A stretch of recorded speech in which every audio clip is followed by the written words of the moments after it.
歡迎大家繼續收睇我頻道，喜歡嘅話可以幫我免費訂閱啦、俾 like 啦、share 啦、留言支持啦，甚至加入成我哋會員入。第一眼睇呢隻錶，有啲朋友咧就未必估到係咩功能，但係見到咁多個城市名咧，又有機會估到係啲咩功能嚇。最抵死係咧，你齋睇佢官方講嘅呢隻錶嘅功能咧，你又未必估到咧佢其實有其他功能。咁即係咩咧？嗱，官方呢隻叫 Hublot 嘅 King Power Uniqlo 嘅 GMT， 一聽到 GMT 就諗起以兩地時間啦，係咪可以指示兩個地方嘅時間啦，或者三個地方啦，好多時就會叫 GMT 啦。但係其實咧，佢個名咧當時出嚟嘅時候咧，亦都俾好多朋友詬病，因為咧其實佢唔係 GMT， 即係佢有 GMT 嘅功能，但係佢係 more than GMT 嘛。其實佢係一隻世界時間嚟噶嘛。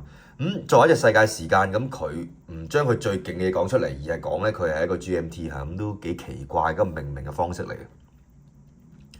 Anyway， 咁係一隻好有趣嘅手錶嚟。呢隻手錶一見到咧就一紮嘢喺中間，咁又有好多城市都唔知點睇啲時間咁樣。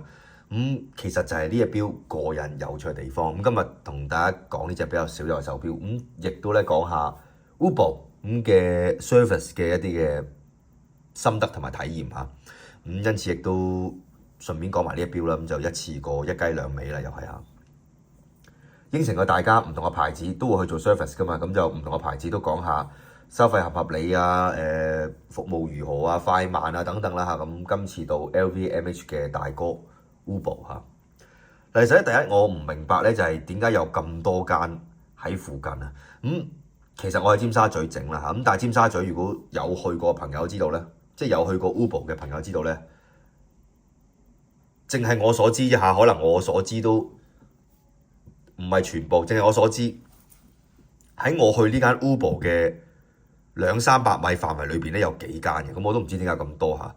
包括喺免稅店嗰邊有一間啦，喺我而家整錶就係1881呢一間啦，咁海港城有一間。其實咧200-300米範圍嘅啫嚇，咁但係有3間嘅，咁就好啊！你擺喺任何一間整都得嘅嚇。又或者你擺喺 IFC 我都試過嚇，都得嚇。或者你咩元芳啊咩，即係總之你諗得出，你見到 Hublot 咧，你都可以擺低整嘅，就唔使咧辦公時間去某個點嗰度嚇，然後要請下假嗰啲咁樣嚇，就唔使咁煩嘅。咁一樣嘢係好啦嚇。嗱，我先講咗呢隻錶，再講個 service 係點搞嘅。呢隻錶咧係一隻好有趣手錶。佢係13個 time zone 嘅嚇，有13個 time zone 咧，最中意大家或者觀眾即係最想要，當然係 Hong Kong 啦。佢當然係會擺咗喺度啦嚇。佢嘅指示方式咧係好有趣嘅。首先，佢因為太多嘢啦，佢用咗幾個即係比較聰明嘅方法咧去處理嘅，就係咧佢想用好多個轉盤去表達啲時間。咁但係咧你永遠唔知道咧個轉盤表達嘅時間係邊個城市，因為如果啲簡單嘅 real time 我都介紹過好多次嘅，譬如嗰隻錶啦嚇，你會見到一個轉碟啊嘛，咁個轉碟跟住行上面有個時間咪 OK 咯。而家咧有4個轉碟嚇，咁而且個轉碟咧就擺喺唔同嘅地方，你係冇可能咧個轉碟上邊咧就再寫啲咩字噶啦嚇，因此佢用盡晒隻錶，包括錶圈啦、錶內圈啦嘅地方咧去寫嗰個城市嘅字。再咧就俾個箭嘴你嚇，譬如 Hong Kong 咁，你就指住下箭嘴咁樣指住下，咁啊21點係咪 ？Tokyo 你見到22點啦嚇，即係要咁樣用個箭嘴去睇啦，因為實在太多嘢啦，多嘢到亦都係用翻佢 Hublot 一貫嘅醒目做法啦，就係當成隻錶太 busy，連個標誌品牌標誌都唔知擺喺邊嘅時候，佢亦都咧呢隻錶同好多佢嘅錶一樣嚇，擺喺塊玻璃上邊啊。咁應該咁講，擺喺塊玻璃嘅底嗰陣嚇，唔係應該用上邊呢個字，玻璃嘅底嗰陣嚇，咁就令到咧就成件事 busy 得嚟咧，佢要見到嘢都可以見到，佢甚至你見到咧連 Swiss Made 咧都唔知點算下，就擺咗側邊嚇。其實好有趣，而呢一隻手錶除咗佢咁多嘢嚇，咁好似好多時間啊，好多唔同嘅地方見到之外咧，佢有趣嘅地方亦都係咧呢個機芯，正如頭先所講啦。呢4個嘅轉碟咧，1、2、3、4啦嚇，咁就我睇應該係鋁嚟嘅，因為通常係鋁用陽極氧化就會整到咁嘅效果咯，係一齊喐緊嘅。佢哋呢4個轉碟咧，同呢個大三針一樣咧係一齊喐緊嘅。咁你要譬如即係校時間啊，或者擺咗好耐冇喐啊，你可以用大三針去校3針啦，然後撳呢粒掣咧就全部喐，即係喐1個鐘頭咁樣嚇嘅意思嘅。咁即係話咧，全部嘅時間咧係一齊喐嘅嚇。咁亦都係唔差嘅工藝嚟嘅，都幾勁嘅工藝嚟嘅。咁就所有時間一齊喐，唔使咧就成日對翻邊度係幾多點先嚇，又再 set 個 time zone 啊，好似勞力士好多 GMT 咁就勁好多啦。Real time 當然嚇。咁佢嘅機芯係咩嚟嘅咧？咁機芯亦都係自家製作 Uniqlo 咯。咁大家知道可能 Uniqlo 係計時嘅比較多啦，咁佢係拆咗計時嗰個嘅模組啦，然後咧就自己再 develop 呢套模組啦。咁喺佢自家機芯 Uniqlo 上邊咧，就再 on top 揼咗呢嚿咁樣嘅4個轉碟嘅一齊轉嘅時間落去嘅。咁成件事當然會引申一個問題啦，啲朋友哇咁複雜，好似好勁咁喎嚇。第一係好勁嘅，唔係好多牌子可以做得到嘅。有好多朋友仲係停留緊咧，即係 Uber 係用 ETA 機芯啊，好流啊，好似好唔係好專業嗰個年代，已經過咗10幾年啦嚇。有自家機芯10幾年㗎啦，咁而家做呢啲已經係呢啲亦都唔係咁新添㗎啦，已經嚇，即係已經係勁咗好耐㗎啦。咁因此就唔使即係成日停留喺哇 Uber ETA 嗰個年代，甚至石英嗰個年代嚇，咁已經勁咗好耐嘅。咁呢個係一個好勁嘅機芯啦，咁好勁嘅機芯，自然有啲朋友就會諗，哇，整嘅時候會唔會好用咧嚇？咁係唔會嘅。我亦都想讚下咧 Uber 係一間非常之有良心嘅整錶嘅公司，除咗佢嗰啲配件好貴之外嚇，佢整錶一啲都唔貴，係啲配件貴嘅。咁就會講係咩事幹咯？48mm 用 ceramic 製作，72小時100米防水，咁堅嘅一個嘅機芯啦。講到嚇，有4個轉碟一齊喐啦，咁亦都係真係幾堅嘅。唔係你會見到傳統嘅機芯嘅製作方式啦，即係嗰啲朗格啊、4/3夾板啊、鵝頸微調啊、雕刻平衡橋啊，或者鋼絲單盾啊、寶機啊、雕空啊啲咁啦嚇，佢就全部唔係嘅，而係咧比較現代化、比較 cyber 啲嘅嗰種設計嘅。咁 Uber 不嬲都係咁噶啦，即係比較有科技感、比較係工業化嘅嚇。咁呢個係 Uber 嘅玩法啦。玩得嘅朋友都知道啦。嗱，呢個手錶咧就定價25萬幾嘅嚇，亦都停咗產，貴唔貴就見仁見智啦。一隻自家機芯嘅 Uber 其實點樣都要10零萬嘅計時嚇，咁複雜嘅世界時間系統啦，咁鬼大隻嘅 King Power 啦，值唔值20幾萬咧就見仁見智啦。當然會有折嘅嚇，就算買新錶都嚇，咁係一個我認為幾有趣、市面上幾 unique 嘅一個 offer 嚟嘅。講咗咁多咧，就開始講佢嘅 service 啦。嗱，其實佢 service 咧，我首先講佢係我見過咧，我亦都要讚下。我唔知呢個係關 Uber 事啊，定係關即係對應我嘅嗰位 sales 姐姐事啦嚇。即係快到離奇，我擺低隻錶咧，講緊係朝頭早擺低咧，2個鐘頭內佢已經俾咗報價我，即係嚇到我自己都唔信嚇。第一LVMH 我試過好多都係咁噶啦，即係包括 Bulgari 啦嚇，係會用 WhatsApp 同你聯絡嘅。咁呢一樣嘢咧，我成日覺得勞力士就好古老嘅，仲係咧等2日打電話俾你，咁有陣時聽唔到電話咧，又要再等下。WhatsApp 咪得咯嚇。WhatsApp 咁即刻報到價，咁你答佢 yes 就搞掂啦，咁就唔使再等第2日咁樣。